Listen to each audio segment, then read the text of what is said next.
imos co capitán do Ourense Club de Fútbol con Germán, o mesmo procedimento, vale? Levantades a man, pedíos o turno, medio do que representades, cando quirades.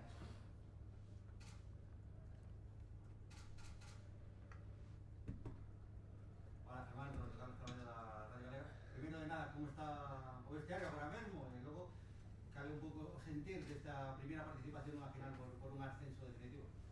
Bueno, buenas. En primeiro lugar, o vestuario está... non vai estar contento, está triste, está fundido. Pero bueno, estamos orgullosos do que fixemos, sabíamos que iba a ser difícil, tiñamos que salir a ganar, pero bueno, ese é o fútbol de... Bueno, non ímos chamar injusto, pero é así. Dale tú.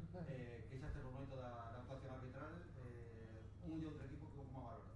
No, eu non me meto neses temas, a verdade, non me gusta falar dos árbitros, cada un fai o traballo creo que o mellor posible, e o árbitro eu felicito por o seu traballo, pero non creo que favorecer a nin a un nin a outro. Se lle pareceu algunha acción decisiva, pitouna, xa está, olvidarnos.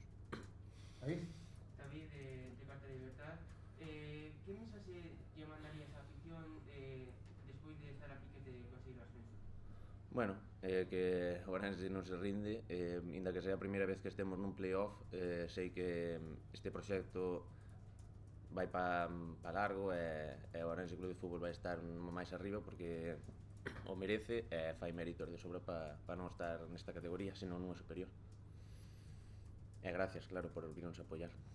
Andrés?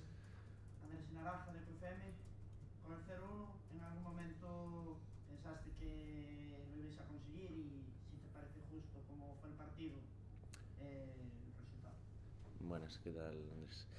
A ver, eu penso que nós somos un equipo que sabemos aguantar moi ben, sabemos sufrir, creo, desde o meu punto de vista, que co 0-1 se botamos toda a segunda parte defendendo e sufrindo, se non nos pitan o penalti, eu creo que non nos houberan marcado o gol, podíamos botar 45, 50, 60 minutos que creo que non nos houberan feito gol, pero bueno, o fútbol é así, os penaltis é un castigo bastante grande, pero bueno, felicitar o Compos que o merece.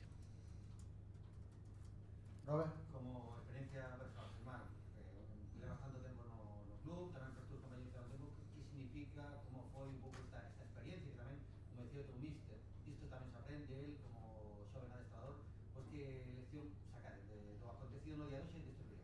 Home, para calquer xogador xogar en Balaídos é unha experiencia única, un orgullo ter aquí Ourense Club de Fútbol, pero bueno, como dices ti, aprendemos, se no futuro volvemos, sabemos o que non teremos que facer, os erros que cometimos, bueno, de todo se aprende. La última, Lin. David, de Carta de Libertad, pensades que este procedimento de que si o empate vale na zona clasificatoria, non? Velo xusto ou non? O sea, dado que se o Compos, por exemplo, perdese este partido, tuvese outra oportunidade en vindeiras eliminatorias. Xa, a verdade é que non sei, en plan, creo que se perdían, tiñan creo que outra oportunidade.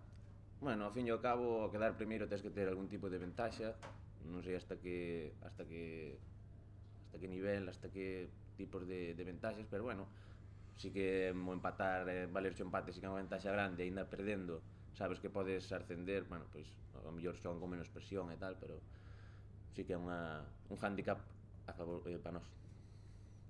Unha pregunta máis? No? Vale, gracias. Gracias a vos.